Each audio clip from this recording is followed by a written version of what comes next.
Henry Irvin O'Connell. And how come they call you Miff, M-I-F-F? I was named after my father. So you've been going by that name then? Ever since I was 2 or 3 years old. Where are you from? Cape Island, Stony Island. I was born there, and I was there for 6 years, and we moved to Back Row. And that's where my father's father was, and he moved, well, he bought a small farm down there. When were you born? May the 20th, 1922. Was there a school in Back Row as such? Oh, yes. Okay.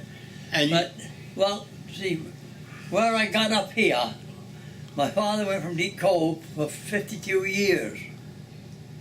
And what was your mother's name? Gertrude. Gertrude what? Ross. Well, she was from Cape Island? Yeah, she was from Cape Island. My father's people was in Bear Point, the Back Row. So explain to me about Deep Cove. What was? Well, I was on Deep Cove before I was born.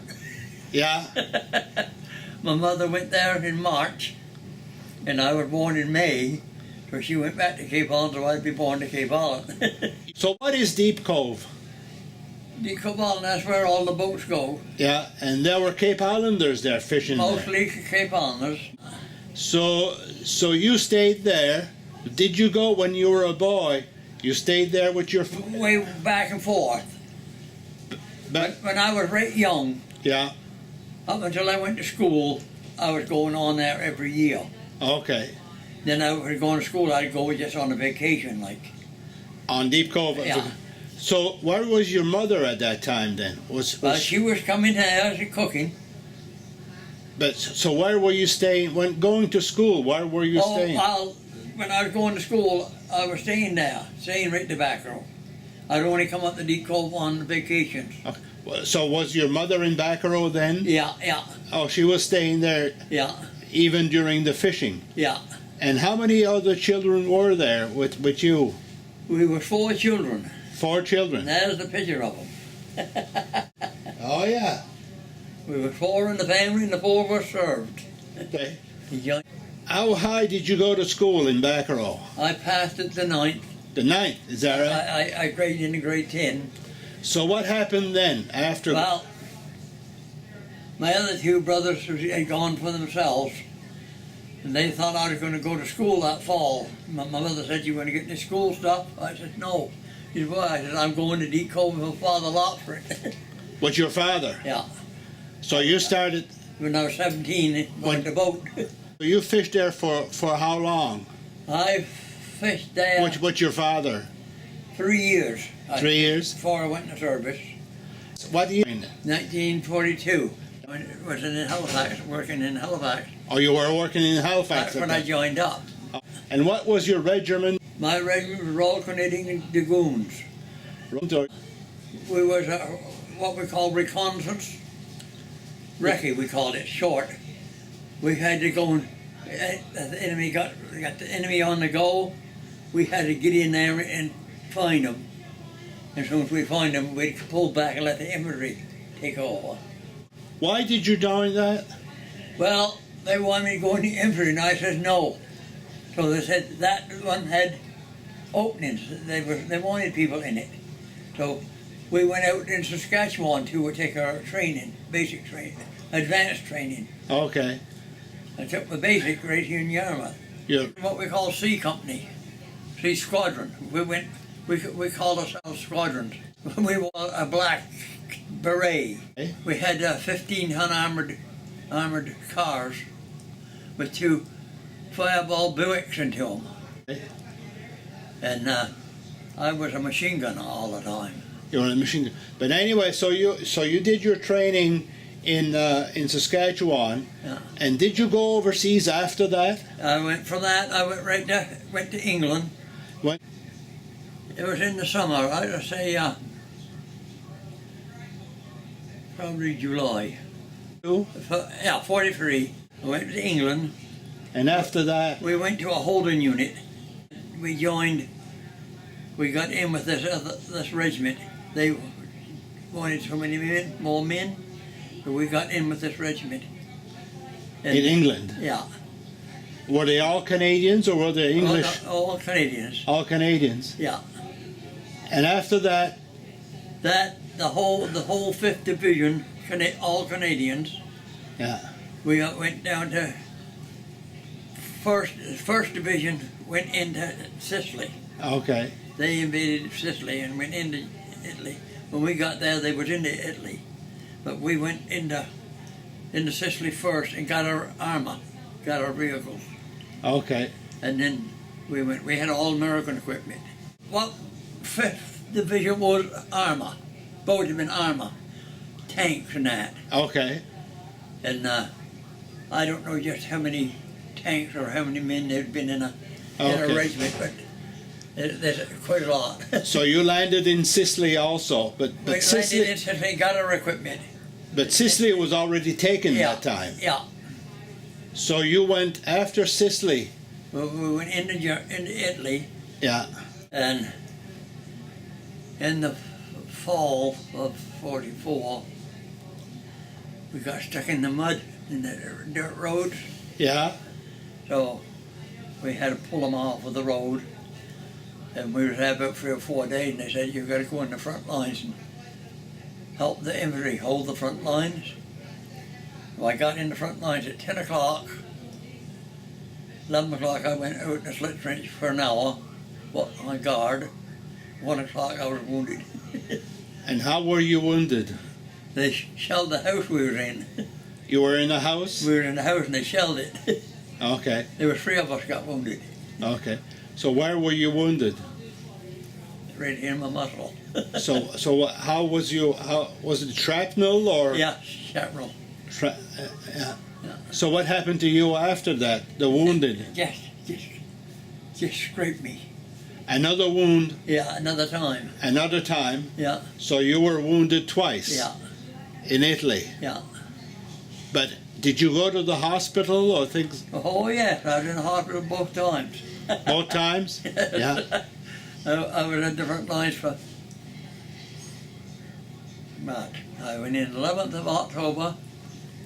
I got out in December, just before Christmas, Yeah. and I went in the 11th day of January. And I was in there. I'd say I was out from the regiment at least 2 months each time. Yeah. So did you say you were in a vehicle? Yeah. What kind of vehicle was that? Well, first I was into what we call the 15-ton armored car. Car. I was the nose gunner in it. You were the nose gunner? Yeah. Oh, is that right? Me and the driver was down below. And the other 3 was up in the turret. Okay. It's just like a tank, only on wheels. Okay. And then I transferred to another one. And that was a white scout car. American white scout car. But no top. And we had 2 machine guns on her. The 30 caliber and the 50 caliber. And we had a rack that went right around. We could swing them right around the vehicle. Oh, yeah. And I was the gunner on that, the head Okay. gunner. Yeah. But you had your number 2 with you Right. all the time. So all the time you were in Italy, is that where you were Yeah. in that type of vehicle? Yeah. You're always so you weren't infantry, like you didn't. No. Always. Well, we would infantry in one sense of the way. Yeah. Sometimes we'd have to get out on foot and go look for the enemy. Reconnaissance. Yeah. But We were armor, what we call armor regiment. okay. As a reconnaissance. Right. That was our job, to find the enemy. And then you send in. The infantry would come in. We'd go back, and the infantry would go in. So that must have been quite. You would get close to the German front lines or the Italian. Were you fighting the Italians when you went in? No, they had to quit then. Yeah. Yeah. But you were fighting the Germans. Yeah. So you had to get in close, and then, but sometimes you had to get out Oh yeah. and walk, and then you must have had a rifle then too. I had my Bren gun, 22-pound Bren gun. Brent gun. Still a machine gun. Yeah. So you had that. Yeah. Yeah. So how long were you in Italy? Do you remember roughly? We went down there we lost 3 ships the 6th day of November. Yeah. In the millennium, but we got the 3 planes. And I would say we landed in Sicily about the 8th of November, 43. 43. And I left there in 45. You left there in 45. Yeah. Were you in Italy all that time? Yeah, yeah. Oh, I see. So you were in Italy when the Germans were defeated then? Yeah. No, when the Germans got defeated, I was up in Germany. Oh, you were. Oh, you went to Germany also. We come. Well, they took the 1st and the 5th division and took them up to Holland and made 5 Canadian divisions. The Canadian Army. But I didn't fight in Holland. No. But the regiment did. Okay. When I got to them, Holland had fell. When I got into hospital the 2nd time, right, Holland had fell. But I went in Germany. I was right there in the front lines when the ceasefire. So you defeated the Germans in Italy also then? Yeah, yeah. Before you went to Germany? Yeah. So you were on the front line or close to the front line all that time? Yeah, yeah.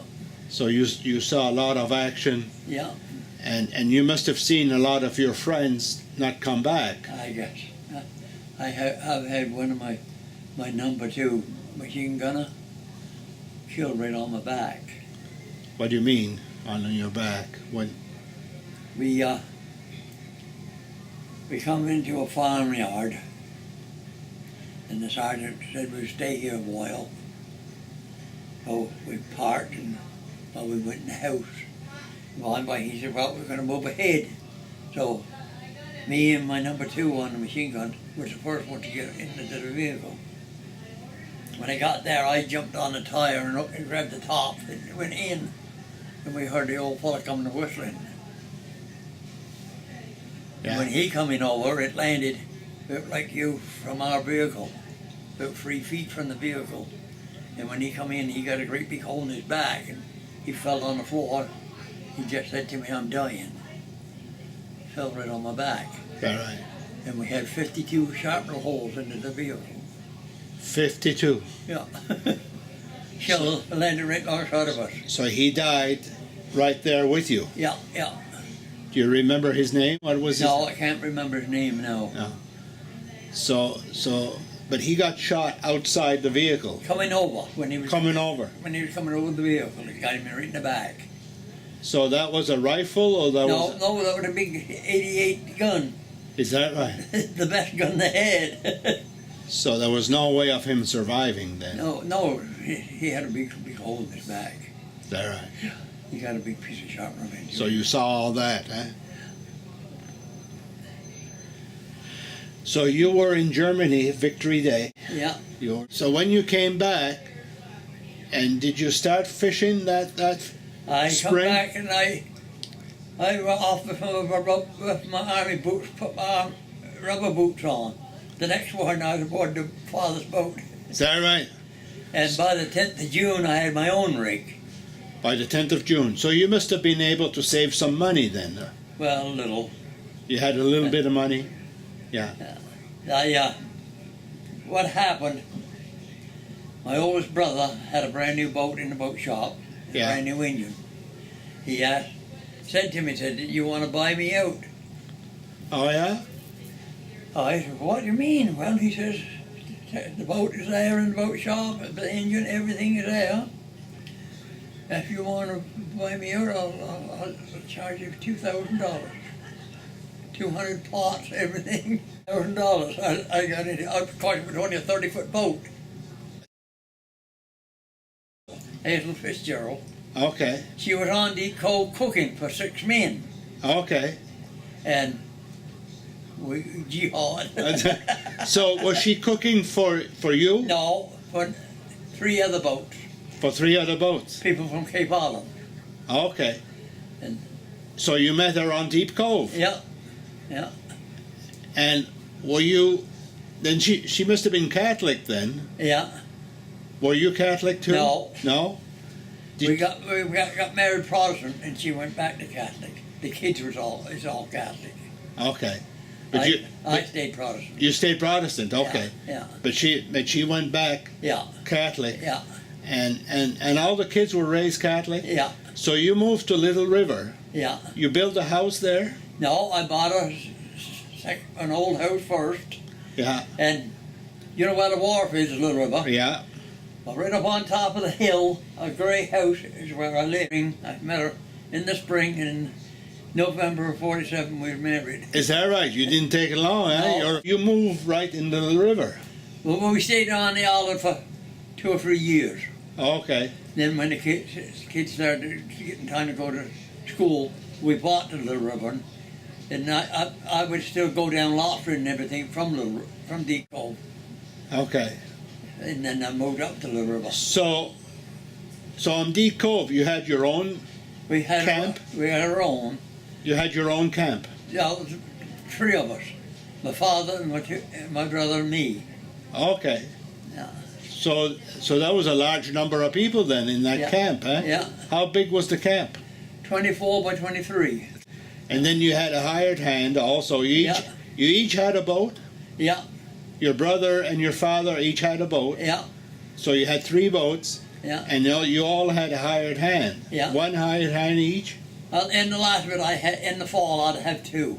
You'd have 2? Till Christmas, I'd have 2 hired men. So they all stayed in the camp? But we had the army bunks.